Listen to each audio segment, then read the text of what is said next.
Xavi's lineup going up against Porto. We start from the back. Of course, it's going to be Ter Stegen. Once we get into Copa del Rey, some lesser La Liga matches, that's when you'll start to see Inaki Peña slide in there. But for these big matches, you know it's going to be the trusty Ter Stegen playing in front of him. I'm going Balde. I'm going Araujo. What? Surprise. Yes. João Cancelo ready for a break.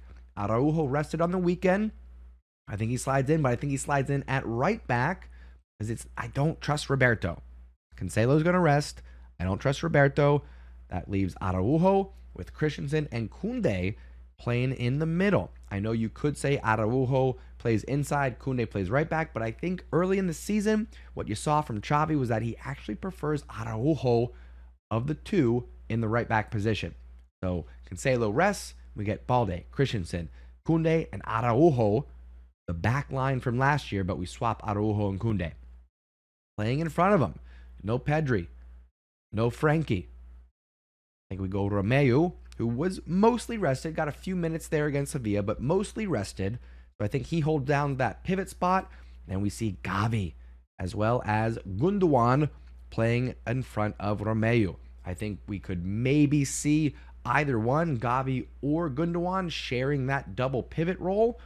This is going to be a tricky match against Porto. We got to make sure that we keep possession and we don't have gaps in that midfield on those counterattacks. So watch out for that.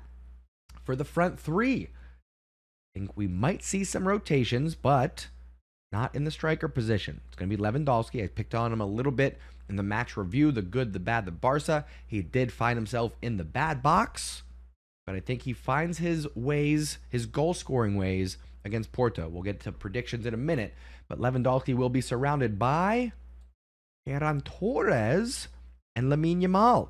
I know a lot of you are going to be surprised that I'm not going with João Felix, but I think he's due for a rest. He's been hitting the woodwork a few too many times. Although he's been involved, his sharpness isn't quite there. So let's see if we can maybe give him a little rest, a little motivation, have him start on the bench.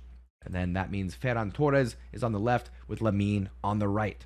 So we're going to have, oh, let me drop him down here. There we go. Even things out a little bit. We're going to have Felix. We're going to have Lopez. We're going to have João Cancelo that I think we can primarily rely on off the bench. We're going to have, I think, I'm trying to think predictions-wise. I think we're going to have our way with Porto. I think we get an early goal. I think we boss possession. And I think we get a second and a third. So I'm going 3-0 to Barcelona. I'm going Lewandowski. I'm going Ferran Torres. And I'm going Gundogan. Gundogan, lots of Champions League experience.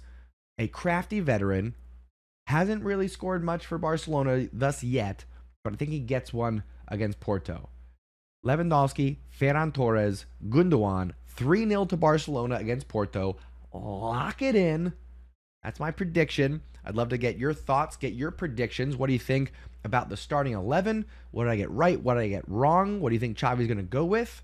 And predictions-wise, let me know what you think the scoreline is going to be. I'm going 3-0. Again, Lewandowski, Ferran Torres, Gundogan. 3 points for Barcelona.